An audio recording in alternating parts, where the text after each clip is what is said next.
Hello. No, We're on. Yeah. How are we? Well, I miss the bing. Hey, Well, you were looking away at the time. What are you I was. doing? I'm sorry. Aren't you a professional after all this time? Talking about Uh, Thomas Paine? Talking about time. Well, I'm just so excited about our upcoming time together, Rick, on the Rev War tour. I understand that. Calling Chris Anderson in London. How are I am. you? I'm doing well. How are you doing in Chicago, where I hear it's colder than hell? It is cold today, but it's getting a lot colder. It's going down to like 0 overnight. And I see the various weather reports that people are posting here. And I know So that many. What? do you have like tunnels or something to get around, or like what? That's crazy. No, that's Minneapolis. Hey, welcome Oh, everybody to History Happy Hour. Thanks to Steve Historical Tours for helping to bring you this show. Check out their rich offering of military history tours at StephenAmbroseTours.com. And whether you're watching live, watching on replay, listening on the HHH podcast, yes. yes, we're glad you're here today. And we'll be talking about a pivotal year in the life of Winston Churchill during today's show. And there's no football on for the first time in 6 months or So we so. have a big show. So we expect to have tens of thousands of viewers, dropping in. Let us know if you've got a cocktail. Let us know what you've got and what you're drinking there. And Chris, we should thank everybody who supports us on Patreon. We do definitely appreciate all of our Patreon supporters, especially our top shelf patrons. And you can join this august group by clicking on patreon.com/history happy hour. Do that after today's show, please. Immediately. Yes, immediately after the show. And, bring us the treasure. We need the treasure. No blood, just treasure. No, Chris, who's out there? Who's come to us today? Gene Templin, and he's enduring a snowstorm in Pennsylvania. Ann Bryan from Little Rock, and Barry Milgate, so from closer home to me in Stafford, UK. Nancy Nyland is back from Texas. Ken from Kansas. Xavier's with us, so I see Xavier. All with the world, yep, yeah. And snow in Helena, as Catherine Anderson tells us, and it's cold in Little Rock, Suzanne. So we got lots of interesting people, and Dave Borland and family. It says Borland family. I'm just assuming it's Dave and maybe other members of the family up in Evanston. Okay, so we've killed some time here. We can probably get this show underway. Give me a cue, and I'll see if I can find the open here. All right, fingers are ready. Yeah. Okay.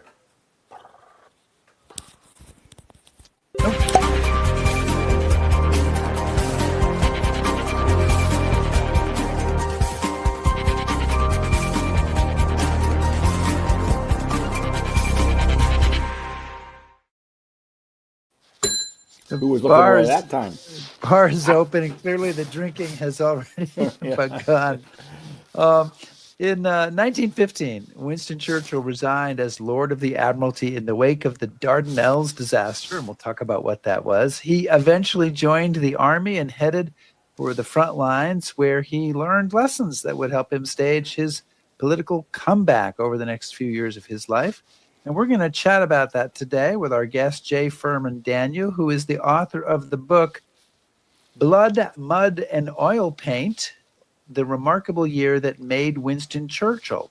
And Dr. Daniel is a professor of political science at Concordia University in suburban Chicago, and is the author of 4 books, including The First Space War and Patton, Battling with History.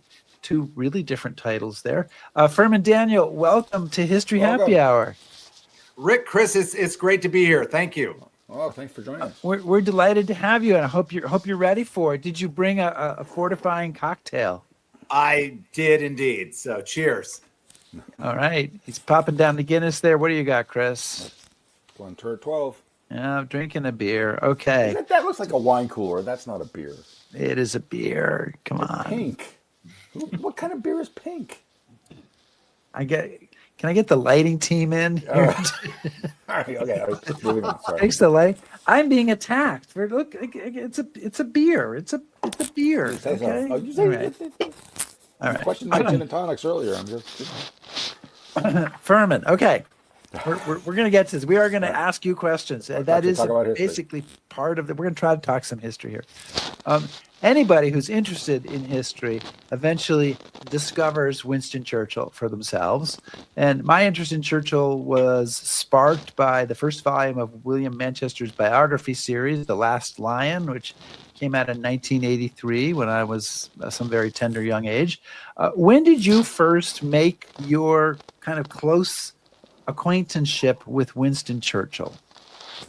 So I got to thank my dad for kind of when I was a little kid telling me about Winston Churchill, quoting or often misquoting a lot of the speeches and telling me about, kind of the finest hour in the Battle of Britain. As a kid, I was really interested in airplanes. So you can't think about, military airplanes without thinking of Battle of Britain and all that stuff. And Churchill was kind of the leader that was present during all that. And my dad and mom made sure I knew all about him and all about the kind of courageous stand he took in, summer of 1940 when the world kind of could have folded and could have gone the other way and surrendered to the Nazis. So kind of ever since I was a little kid, he's been somebody that was on my mind. But honestly, I really didn't know, I'd read half a dozen or so of the major biographies, but really until I wrote this book, I knew the basic story. I knew, probably more about him than your average person, but I was not an expert until I decided to write this book. Okay. So Daniel, I think, he's one of these characters that is so large in history, and everybody kind of has an opinion of him or an impression of him. It's hard sometimes to sort of peel all those layers back to kind of get a picture of him at an earlier point in time, or what people would have thought. So, just to kind of get started, who is this Winston Churchill guy in 1915, and who is he, like, how well known? Where's he at? So the short answer is the Winston Churchill of 1915 is somebody you probably wouldn't have liked. He was somebody who most people thought was an obnoxious upstart. He was the son of a very famous British politician, Randolph Churchill. He came from a wealthy and noble family, but he was a guy that had risen very quickly through the ranks of British politics and was something of a know-it-all, something of a snob, kind of a jerky type person. And when he was head of the British Admiralty, and when the British Admiralty kind of got blamed for, when he and the British Admiralty got blamed for the disaster at the Dardanelles at Gallipoli, he was somebody the knives came out for very quickly, because Churchill, as a person you'd want to keep in government, as somebody you'd want to work with, that Churchill is much later. The Churchill of 1915 is somebody who's seen as a know-it-all, show-off, jerky young guy. And wasn't he? Yeah, and he kind of always was. Right. But, this year that I talk about in the book is the year I say he transitions from that showy, jerky, obnoxious Churchill to a wiser, more seasoned, stronger Churchill. So you say that this year was his greatest failure and his finest hour. That's a quote. So that's a pretty bold statement in a long life, to put two highs, a low and a high there. So why? Why is it his greatest failure? Why is it his finest hour? So I think Churchill doesn't become the strong Churchill without failure and resilience that he learned in this year. So the very short answer is, prior to 1915, he had had nothing but successes in his life. He had risen very quickly through British politics. He had kind of been given amazing opportunities, and kind of everything he did was a success. He never really had to struggle. He never really had to, kind of have that gravel in your guts and the spit in your eye to face a hard time. And so when he loses his job in the kind of spring of 1915, and the knives come out for him, and everybody says, I'm glad Churchill lost his job and we don't have to deal with this obnoxious upstart, he has a choice. He can give up and kind of go back to being a son of privilege and kind of this backbencher politician, or he can dig deep and reinvent himself and understand that it's more than just being smart. It's more than just being witty with a turn of phrase. It's more than just being passionate about your job or hardworking or a self-promoter. It's actually, you need to have substance, and you need to learn things, and you need to develop relationships, and you need to kind of be able to face very, very severe failure. And, we think of Churchill as the Churchill of 1940, standing in the breach when the rest of the world was folding to the Nazis. You don't get a strong, confident Churchill that understands what failure is like, that can rely on being something other than just this rich boy of privilege, without a Churchill that is humbled, without a Churchill that is really taken down a peg. And that's what happens during this year. And fortunately, he's strong enough and mature enough to change the type of person he was, and find really an inner strength. And you say, well, of course, we'll get more into the details of this as we go along, but kind of along those lines, to help him make this transformation, you say that he receives 5 life-changing gifts. So what are these gifts, and do you think these gifts are the product of luck and circumstance, or are they the product of Churchill kind of looking at himself and saying, something's not right here? So the 5 gifts, and I can talk about them a lot if you want, but are painting, friendship, personal maturity and growth, time and distance, and then a perspective on modern war. So all of these things are things that kind of help him reinvent himself. I'll just briefly talk about each one, and if you want to pick up one and sure, dive a little deeper, please let me know. But painting is something that came to him almost by accident. He was bored. He didn't have a lot of stuff going on. He had rented a farm out in the country and was, wondering what to do with his life. He sees a paint box and starts experimenting with painting. He's struggling with painting, and one of the wives of one of the most famous painters in Great Britain drives up his driveway and shows him how to paint. And almost immediately, that happened to me the other day. This moment though, where he had nothing to do, and almost out of desperation, he reaches for painting, and out of complete luck and chance, one of the wives of one of the most famous painters in Britain just shows up, and it becomes a lifelong passion for him. Painting is important because it becomes his hobby for the rest of his life. And this was a person who did not actually have a hobby until his late 30s. He was 39 when he learned how to paint. And prior to that, he really didn't have any hobbies. He worked, he was very kind of self-focused, but he didn't have a hobby. And he didn't have an outlet for his frustrations other than working and giving speeches and kind of being obnoxious. So painting is one of the big things. Friendship. Well, and can I just say, and I know you've got 4 other things to mention, but one of the things that I thought was most interesting is that one of his friends commented that when he was painting was the only time that he wasn't talking. Yes, and it was one of the few things that he could actually escape by doing. Modern psychologists, there's this kind of concept in psychology of flow, of you can do something for a long period of time and kind of be totally immersed by it. This was one of the few things where his mind wasn't wandering and he wasn't thinking about other things. And yes, this person who, weaponized the English language, it was the one time he wouldn't talk. So yeah, it became a consuming passion and really important for him because he did not have a hobby. He did not have kind of an outlet prior to this. He kind of played polo, but he had injured his shoulder a decade or so before and was never quite as good of a polo player. And as he aged, that was something that kind of was not as available to him. But painting became his lifelong hobby. And one of the best pieces of advice I've ever heard was don't trust somebody that doesn't have a hobby. He didn't have a hobby prior to this. And this allowed him to have kind of an outlet for when things were good, I can be happy by painting. When things are bad, I can take that frustration and go paint. So it was one of those things that, especially in the 1920s and 30s, when he was in the wilderness period, really kind of saved him and made him kind of be able to have an outlet for his frustrations. So I interrupted you. You have 4 more gifts to talk about. I do, and I said I'd be short, and then I'd have a quiet rambling. So the second thing is friendship. When the knives came out and Churchill was down, he realized who his friends really were. And there was half a dozen people who stood by him and really backed him up.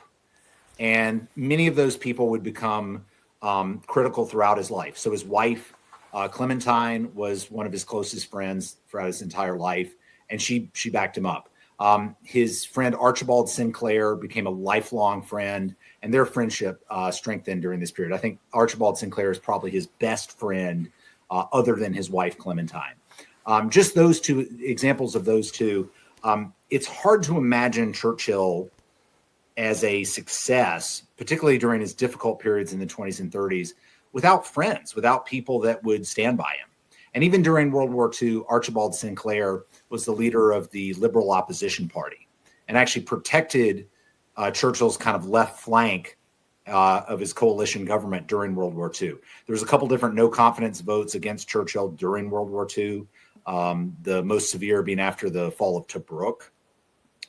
Archibald Sinclair says, this man is a patriot. There's nobody we can have that is better than this. Do not, vote out Winston Churchill in the middle of a war. His friend from 1915, 1916 covers his political left flank and keeps that coalition government from having a crisis in 1942 after the fall of Tobruk. I just can't, again, a bit of luck, a bit of just, he was a good person and made lifelong friendships. But again, it's hard to imagine him being successful if, in World War II, for example, if, he's perpetually worried about losing his seat as prime minister. So friendship, very, very big part of his life. Personal growth, I've mentioned already several times. Churchill was obnoxious. He was a know-it-all, and he kind of was that way for his entire life. But being taken down a peg made him realize that not everybody was his friend. That not everybody could just be talked off their feet or impressed by how smart he was. I learned that in college. Most smart folks learn that when they're kind of in their early 20s or something. He'd never learned that just being smart or just being well-spoken or just being witty wasn't enough. So he realized that, people will stab you in the back. People will, not be necessarily who they say they are. And Churchill kind of matured and grew as a person in that way. He also, when he spent time in the front lines with some of the troops, it was the longest period of time he'd ever spent with the common people before or since. He was a privileged person.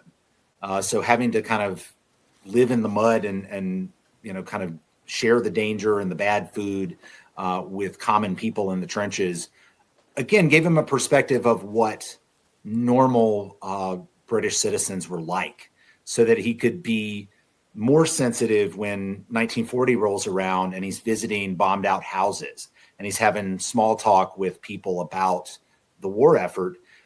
Just having that kind of common touch. And I want to make sure I'm not overdoing this. Churchill was very privileged. He was not a common man at all. But having that time to kind of mature and meet meet a broader section of people from British society, again, gave him that way with the people that made him so successful later. I say it also gave him time and distance is one of the gifts. So time and distance, the British Liberal Party was a very, very, very toxic place in kind of 1915, 1916, 1917. The party was tearing itself apart over who would be the leader. It had several big crises over conscription, over war production, over war strategy, over a whole bunch of different issues. The Liberal Party was tearing itself apart. Churchill being out of power, it actually saves him from having to take a side on some of these very, very contentious issues. So he would have loved to have been part of them. I mean, let's not get ourselves confused on that. He wanted to be part of this and was upset that he wasn't. But it was actually a blessing in disguise that he didn't have to take a public position on war strategy, on war production, on kind of the draft in particular. And he didn't have to kind of get in the middle of this fight between the Asquith part of the Liberal Party and the Lloyd George part of the Liberal Party. He could kind of play both sides of all of those issues and kind of hold back and then cast his lot with Lloyd George when it became clear he was going to be kind of the ascendant figure in British politics. So being out of politics or out of the middle of these fights drove him crazy, but was very much a blessing in disguise. And then finally, a perspective on modern war. Churchill spent several months in the trenches observing up close and personal modern warfare. And this is something really important for him because prior to that, he had served in the British Army, but he had a very outdated view of military strategy. So he had served quite bravely in campaigns in modern day Pakistan, in modern day Sudan, and in modern day South Africa. But these were not wars that were particularly modern. And to the extent they were modern, it was the British bringing modern artillery and Maxim guns to a battlefield and slaughtering people without them. Yeah. So he had a very outdated view of warfare. Seeing it up close in person, what over the horizon kind of indirect fire artillery can do, seeing what air power can do, seeing what thousands of poison gas shells can do, seeing what machine guns can do when you're on the other side of it, really changed his view of modern warfare. And it would have been very dangerous had he taken this view that he had prior to his experience in the trenches. If he'd have still had that in World War II, it could have been very dangerous. He could have not understood that artillery was going to be the big killer of World War II, that airplanes and modern tanks and things like that really mattered.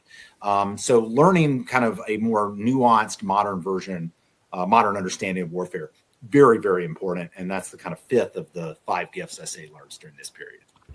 So give you a moment there to drink your beer. Let's go back to the early part of the book. So what's going on in the war in 1915? Why is Churchill interested in attacking through the Dardanelles? And I think for some people in the audience, we might say, what the hell are the Dardanelles? Or is the Dardanelles straight? Go ahead, Chris. You've got to use the line, what do you know about the Dardanelles? I wanted to say that the whole show. I have to do it. What do you know about the Dardanelles?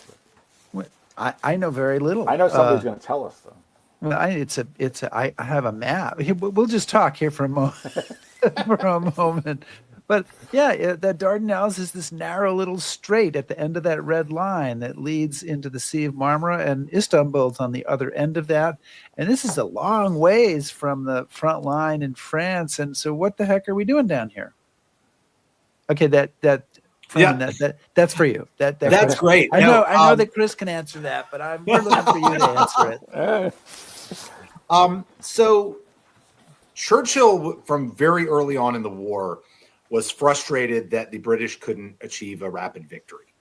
And Churchill is the first Lord of the Admiralty. So I was just going to say, he's the first Lord of the Admiralty. He's basically the civilian head of the Royal Navy. And he's actually getting a lot of pressure from British politicians, from the British public of, we have the world's finest fleet, and it basically isn't doing anything. We've kept the German fleet at bay in their harbors at Kiel, but we really haven't, done anything with the Royal Navy. So he was under an enormous pressure from the people and from the politicians to do something proactively with the Royal Navy. He also was personally frustrated that, by late 1914, you'd had a kind of a stalemate on the Western Front where the lines of trenches were pretty much from the English Channel to the Swiss border, and there wasn't any place for maneuver or kind of decisive battle. So part of this he was frustrated, and part of this he was looking for something to do with the Royal Navy. Okay. But actually the reason the British actually kind of thought about this campaign in modern day Turkey, thousands of miles away from the Western Front, was to actually protect the Russian allies.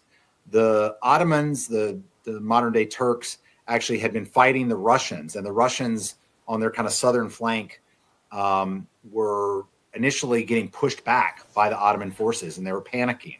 So they sent a message to the British, what can you do to relieve pressure on the Russian military because they're getting pushed back by the Turks. Turks fought a very good kind of initial campaign in November and December of 1914. Russian army panics, but they eventually can kind of stabilize their lines, and they fight a very good winter campaign, as the Russians often do. So his attention on Turkey and kind of the Dardanelles Peninsula down there at first comes because the Ottomans were pushing the Russians back, and the Russians were panicking, and the Russians were the allies of the British. But he sees this kind of as a potential to use British naval power to blast through this narrow piece of water. The Ottomans had put a series of naval mines and a series of large caliber guns on both sides of that narrow piece of water, and in effect sealed off the Sea of Marmara and the Black Sea from Allied naval power.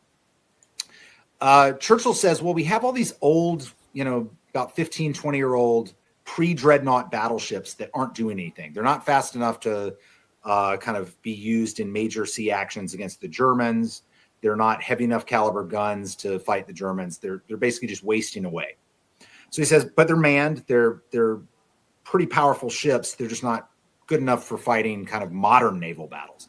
He says, if we use these older classes of ships to basically blast our way through this fortified area against the Turks, against the Ottomans, and then basically push towards Constantinople, modern day Istanbul, and park the Royal Navy off the shores and say, you need to leave the war, you need to negotiate an end to the war.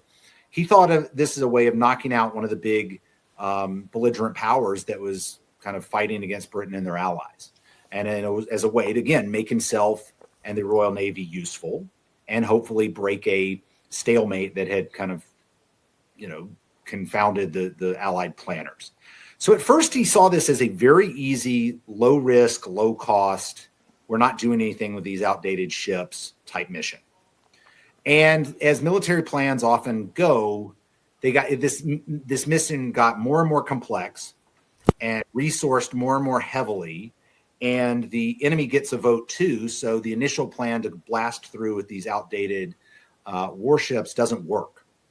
Basically, the short answer is the British naval artillery fire wasn't as accurate as they thought it would be, and Ottoman naval mines were more deadly than they were kind of anticipated to be. So they're not able to blast through using these outdated ships. So they do a amphibious invasion of that little peninsula that you showed on the map.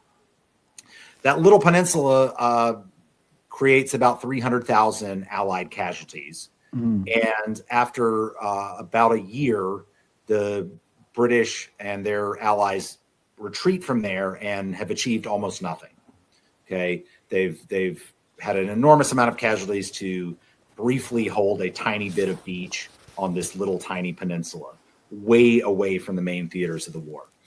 Before the campaign's even over, Churchill is blamed for it. And as head of the Royal Navy, that's partially fair and partially not fair. But he gets blamed for it either way and loses his job, and then is frustrated that this campaign's still going on, that he's still getting blamed for it, but there's nothing he can do to actually influence the campaign. So it's kind of this contingent series of things to where all of a sudden, hundreds of thousands of people are fighting thousands of miles away against a second tier enemy to help the Russians out, because initially we thought old battleships could blast through there and knock out the Ottoman Empire. So it's a complex series of events, but it all comes back on Churchill, and he gets the blame for it. Yeah, so I think kind of picking up on that, because you'll have to write another book about the Dardanelles, or we can recommend. As you kind of hint at, it doesn't turn out so well for the British. But what you get into in the book, which I think is more important for what we're talking about, is its impact on Churchill. This is something that I would say affects him deeply, and not just for a short period of time. This is, you mentioned accounts of much decades later, he's still saying no. So maybe you can touch a little bit about the impact of this defeat on him and what that does to him going forward. On both a personal and a kind of career political level, this is devastating for Churchill. So I spent most of my previous comments talking about how he gets blamed for this politically and loses his job over it. Right. From a psychological standpoint, this is devastating for him. As even after he died, so in the mid 1960s, his wife Clementine was asked what the kind of biggest regret Churchill had was, and without hesitating, this is 50 years after the fact. With lots of other very kind of contentious things that happened in between then. Without hesitating, she says the Dardanelles. And she then adds, I thought it would have been his grave. I thought he would have worried himself to death over this. So again, it fits into this pattern of this was his first really big, really public mistake. 300,000 Allied soldiers are killed or wounded for nothing. And it's this what if, because he apparently till his dying day believed that if they'd have acted faster or pushed harder or done some of the things he said early in the campaign before losing his job, that this could have actually been a great victory for the Allies. And it could have knocked the Ottoman Empire out of the war. It could have shortened the war. It could have made the stalemate on the Western Front largely irrelevant because you can kind of go around. So he really, really believed this was something that could have worked. The other thing that I didn't mention is his political opposition. They'd seen him, as I mentioned, this kind of obnoxious upstart type character. If you want evidence to support that hypothesis that Churchill is dangerous, he's obnoxious, he's a know-it-all, he will get you in trouble. Oh, he planned this campaign and messed up, and 300,000 people were killed or wounded over it. Therefore, that is the evidence that he is a dangerous liability and should not be trusted. His political enemies would bring this up until the early 1940s as evidence of him being impetuous, as him being kind of a schemer, an amateurish planner and things like that. The political call, what about the Dardanelles, was a heckle that would follow him for the next 25 years. He could be giving a speech on, British policy in India, and somebody would heckle him, what about the Dardanelles? And he almost always fall for that bait and get sidetracked during one of his speeches with one of these heckles and start defending his conduct years before, when he's, when it's completely irrelevant to what he's talking about in the 20s or 30s or early 40s. So it was truly a career moment for him, a career inflection, a personal wound, and then something that the opposition and the people that wanted to ruin his career, wanted to bring him down, seized upon and used against him for a very long time to come. There's another, I want to get on to Churchill in the trenches, but I cannot resist bringing up another character in the Dardanelles story who is maybe even a more colorful character than Winston Churchill, maybe even more obnoxious, more of an upstart, more of an arrogant whatever. And his name is Jackie Fisher. And he is Churchill's the first Lord of the Admiralty. Jackie Fisher is the first Sea Lord. Just tell us a little bit about this guy and what his role is in this whole thing with and his relationship with Churchill. So John Fisher, commonly called Jackie, was the first Sea Lord, as you said. That's the top military commander of the Royal Navy. Jackie Fisher was one of the most interesting people you could imagine, and was just as much of an egotist, just as much of a schemer as Churchill. And they had such an unusual working relationship with each other. Jackie Fisher by this time is in his early 70s, Churchill's in his late 30s, but they adore each other. It's kind of like brothers, and in both good and bad sense of the way. Yeah, they love each other, but then they'll fight like crazy. They were always threatening each other. Churchill threatened to fire Jackie Fisher several times. Jackie Fisher, I think it was 8 times, threatened to resign. They were enormous egos, but they were also enormously patriotic and enormously, brilliant in their own ways. So it Jackie does sound Fisher, a lot like Chris and I. Okay, yeah.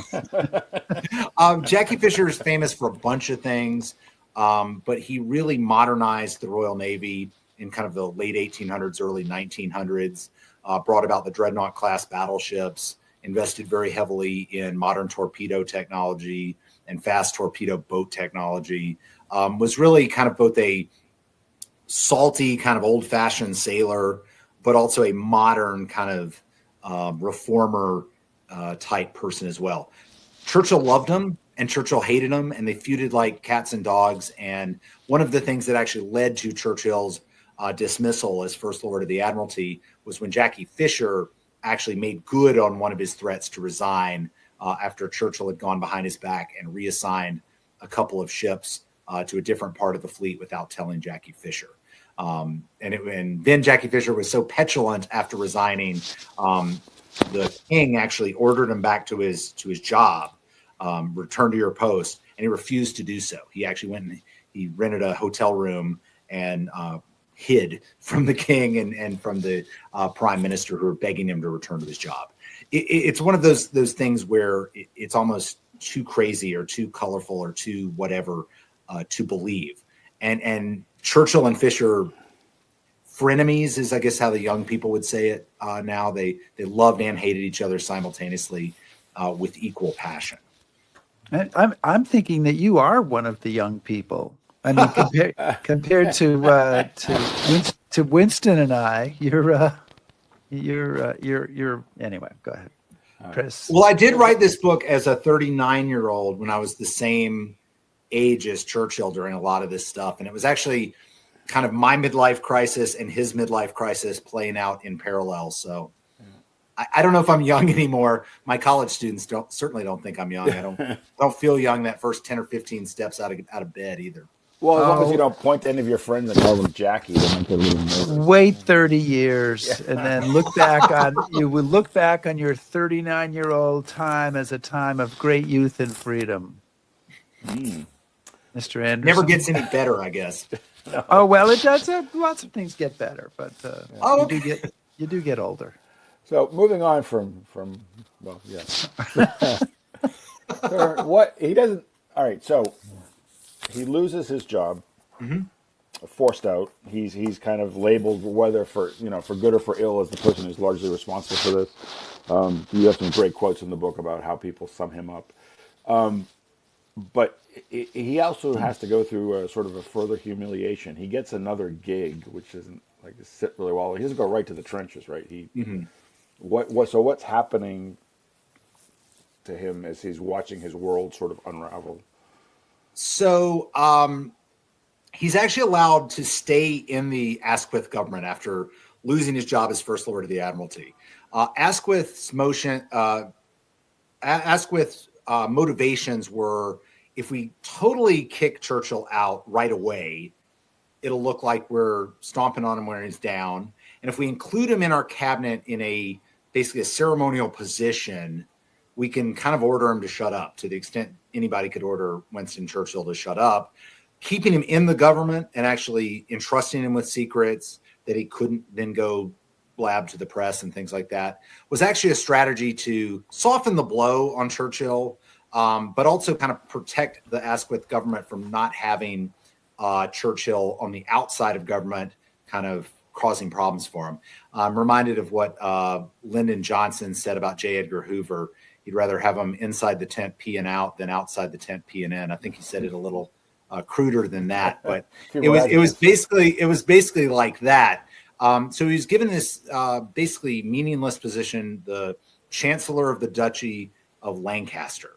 So basically, it was it's still a cabinet level position, but basically you collect rents on behalf of the king for any kind of property in Lancaster that the king owns and can collect rents on. So it was basically a secretary's position of make sure the king's rents are collected on time and that the books are balanced. Churchill could do this in a couple hours a week. It was basically a no-show job, but it muzzled him by keeping him in the cabinet and making him privy to secret information, or that he couldn't then go blab it or couldn't then give openly hostile speeches against the Asquith government. And so So then, okay, so uh, uh, how is he so easily able? I was curious about this. He's in the cabinet.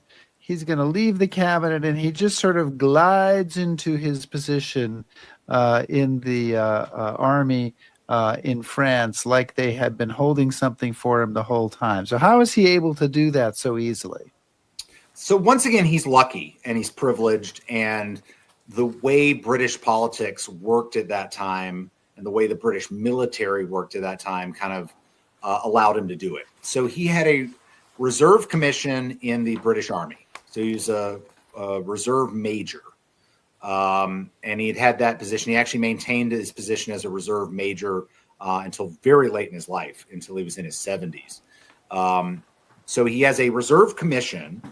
He quits the government and basically unannounced travels on a steamer, a troop ship across the channel, and just shows up in France. He gives a brief amount of warning to General French, the head of the British military, that he's coming and they'd like a job.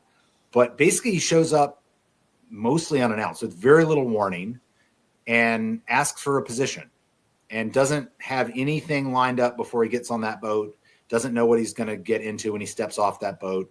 But a car is waiting for him when he does get off that boat. It takes him directly to General French's headquarters, General John French, and they have dinner, and French kind of puts him on the path to military command. Fortunately for Churchill, or unfortunately for the British military, they were burning through field grade officers at a just alarming rate during that period. So showing up and saying, I'm a reserve major, put me in the line, there was always a need for that. Churchill was lucky to get some pretty plush positions and kind of fast-tracked by John French, who was actually his friend, towards he was going to get a brigade command, which would have come with a brigadier general rank. But eventually General French gets replaced by Douglas Haig, and Churchill's kind of promised for a brigade command gets pulled. But it's actually just a kind of one of those coincidences. Churchill doesn't have anything lined up, but he does have a reserve commission, so he knows he'll at least get a major's billet. He shows up, and his friend has just enough warning to invite him over to dinner, and his friend just happens to be John French, the head of the British Expeditionary Force, and then promises him a brigade command. That doesn't pan out, but he ends up getting a battalion command, basically with very little planning and a good bit of luck on his part. One of the questions I frequently get when I'm taking people on tours, and I do a tour of the Western Front, and I take people to the spots where Churchill was, is this a genuine move on his act? Is he trying to just kind of forget everything and throw himself into something? Does he see this as a as a stepping stone? Is he? And of course, the other question, and we can get more into this, is does he actually become a real soldier, right? Or is he just kind of there to dress up? Just kind of playing soldier. Yeah. Yeah. Is he LARPing, basically? Yeah. No, I think there was always an element with Churchill of calculation. Right. And I think the calculation he made was his political career was at a dead end if he stayed in London. He could keep his seat in the House of Commons and be a backbencher, but he would always be seen as a failure. But if he goes to the Western Front, serves 6 months or so there, he can kind of put his money where his mouth is. He can make it where it's hard to criticize the rich kid that's old enough and rich enough and privileged enough and an MP enough not to. It's hard to criticize that person when they're in a trench and exposed to artillery fire and serving the way they didn't have to. So I think he makes this calculation that I will either die and I'll die a hero and I'm fine with that, or I'll kind of purify myself and this sacrifice, this time at the front will allow me to kind of prove that I'm courageous and prove that you might not like what I did at the Dardanelles, but you cannot argue with my military service. And so I think that was the calculation. Was he a real soldier? Absolutely. He did pack too much stuff. He packed a hot tub. He packed way more kind of food and personal equipment than he was allowed. But he absolutely was a soldier, and he shared risks with his men that he absolutely did not have to. He enjoyed going on expeditions, cutting wire in between the trenches in no man's land at night. He would go out on small groups on patrol and cut wire in between there. He spent most of the time every day in the trenches. And as I mentioned, even during quiet periods at the front, 3 or 4 people out of the battalion of about 600 folks would get artillery splinter casualties every day, even during a quiet section of the front. Just a couple shells a day, get a couple casualties a day. So it's kind of a grim math that he was doing something where every day 1% or 2% of his unit came down as casualties. That could have been him. And I mentioned in the book, he has about a half a dozen really close calls where, he was in one part of the trench, 5 minutes later, that trench is blown up, or a shell hits his house and it doesn't blow up. And if it had blown up, he'd have been a pile of goo in the corner. So certainly he took an enormous amount of risk, an enormous amount of danger that he did not have to. He was also lucky once his unit kind of got he got combined with another unit. He left the military, and he was lucky to leave just a month or so before the British offensive at the Somme, which would have absolutely devastated the unit. He left, and quite possibly would have made him a casualty there. But during the time he was there, he was in pretty constant danger, and he was in conditions that were muddy and cold and wet and gross, and certainly not something he was used to.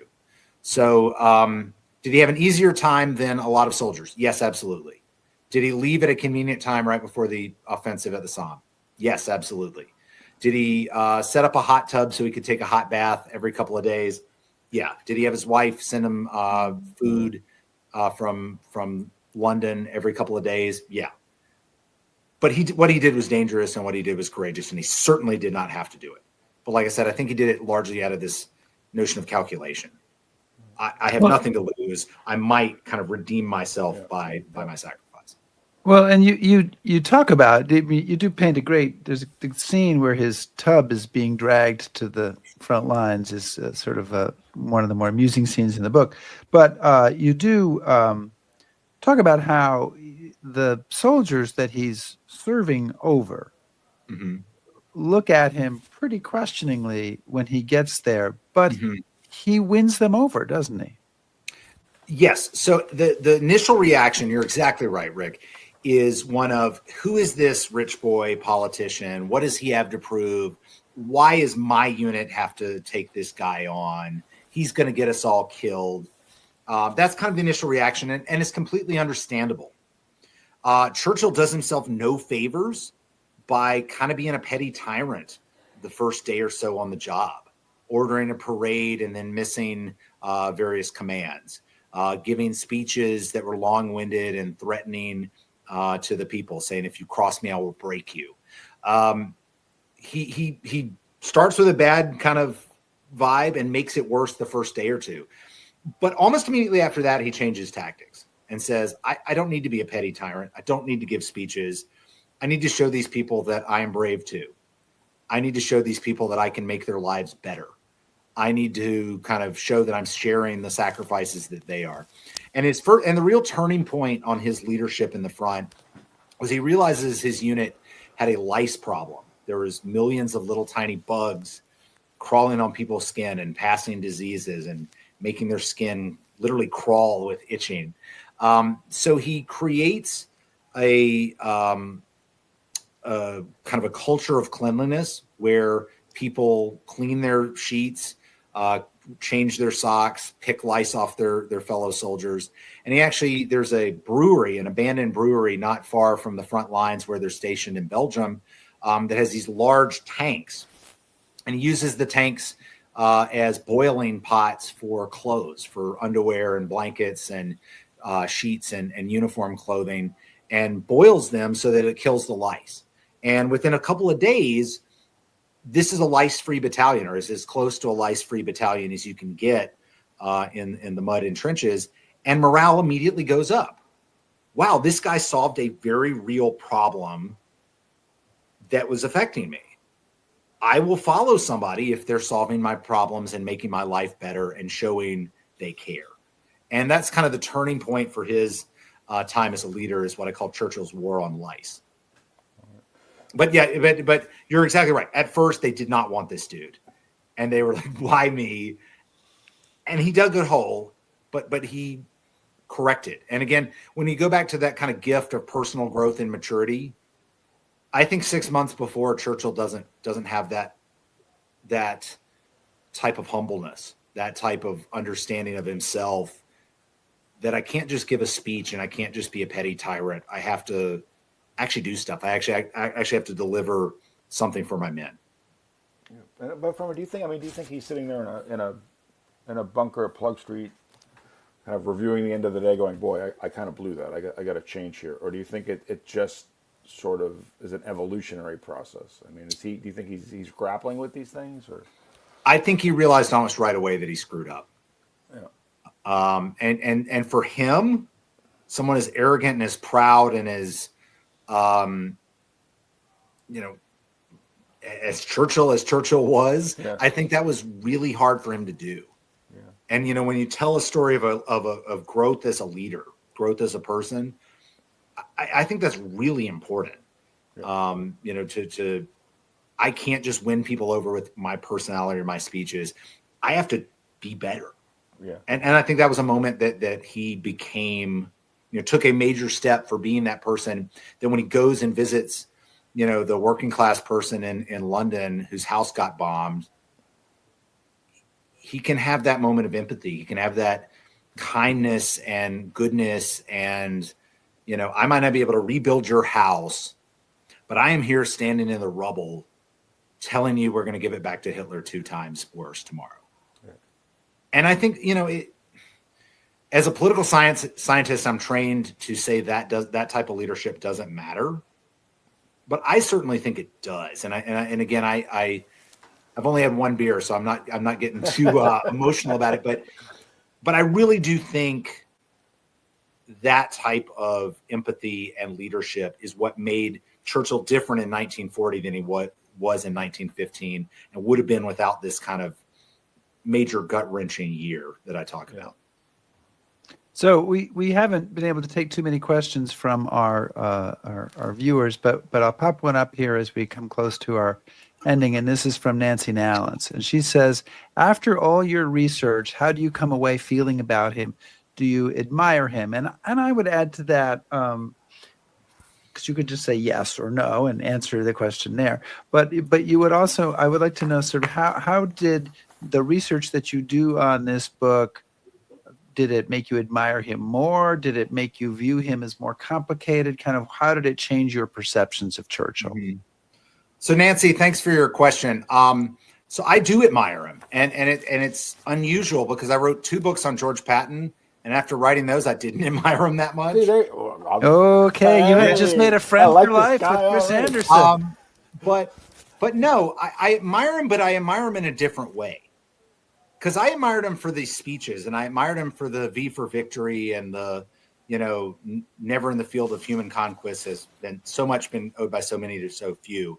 Like those type of things is what I admired him for. I admired him after this because I saw a character and a genuineness and a humbleness and a vulnerability and a growth as a person. And that to me is a lot more interesting, and there's a lot more to admire there than somebody that's just good at giving speeches, or that's just a politician, or just happened to be the leader that won World War II as the head of the British government. So the kind of how did we get to that Churchill that is able to do that's why I admire him. And the other thing I will add, I do not like the Churchill of 1915. I that should be very clear from my comments here. I thought he's a jerk. I would not have liked him. I'd have probably been, if I was a British politician or in the British public, loses his job, gets his comeuppance, good. But as a biographer, as someone who studied a lot, that learning process, that growth process, that evolution of his character, I admire that a lot. And I would hope that everybody could grow as a person the way he did. So that's actually good, because it's going to pick up on kind of my question. The book is, it's, I don't know if it's not published by, but it's on AUSA's list of books to read. AUSA is an organization that's made up of Army officers, active and retired. So I'm assuming that they're advocating their members read this book for a reason. So what do you think that they hope people who read this book will get out of it? I mean, a growth mindset and a leadership mindset and a servant mindset, I think, is what the AUSA wants out of it. And again, when I've talked to military folks, I'll tell them, look, nobody is a natural. Even Churchill could grow as a leader, could grow as a military officer, could grow as a person, could grow even as a speech giver. And I think that tale of growth and that tale of, it's more than just being, a politician. It's more than just being a gets it guy.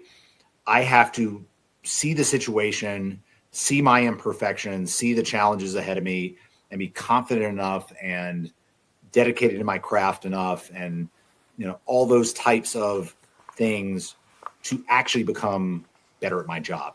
And I think military leaders are challenged with that stuff all the time. The type, warfare is always changing. The personnel under your command are changing. The challenges are changing. And if you're not growing as a leader or growing as a person, if you're not developing your own confidence, your own skills, you're not doing your job. You're leaving something on the table and potentially not being the leader that your people will need. So I think that's what AUSA wants out of it. That's certainly what I've told them that I think that they want out of it. Well put. Fair enough. So Furman Daniel, thank you so much for joining us today to talk about your book, Blood, Mud, and Oil Paint, The Remarkable Year That Made Winston Churchill. It's been fantastic, a great conversation, and we so appreciate you coming on and sharing your insights with us. Thank you very much, Chris and Rick. Appreciate it. Thank you. All right, cheers. Take care. Thank you. Bye-bye. Oh, that was really good. Good audience, good guest, good topic. And he doesn't like Patton, so. And he doesn't like Patton, so I mean, he's. We could invite him back for next week. Christmas. Christmas. Maybe make him a co-host. I don't know. So next week we're gonna actually welcome someone who is watching this week's show, because I saw him there leaving a comment. John Langelier, who is our fellow Stephen Ambrose historian, and he's going to be talking about his book, Buffalo Soldiers in Arizona. And he's been on History Happy Hour before, so it's a return visit. And we're going to be delighted to chat with John Langelier about Black soldiers in Arizona from basically 1881 through World War II. So whole range of time there, and I'm sure he's got some interesting stories and observations about that, because he always does. And he always wears interesting shirts. So yeah, he does. So it'll be very different than this week's show, but hopefully just as good and just as popular. And Chris, I want to add a program reminder for anybody who's interested in this. Don't forget to tune into the 50th anniversary of Saturday Night Live tonight, not on a Saturday, not at 11:30 at night. Everybody's too old to stay up. It's a Sunday. It's a Sunday at 8 p.m. I know Lorne Michaels is 80, and I think Garrett Morris. I think he's 87 or something. So maybe he'll be in the audience cheering them on. I don't know. Anyway. It's not important, but it's there. Please subscribe to us on YouTube. Follow us on Facebook. Shout at us on Blue Sky. Listen to our podcast. Back us on Patreon and browse historyhappyhour.com. Thanks, everybody. Be safe.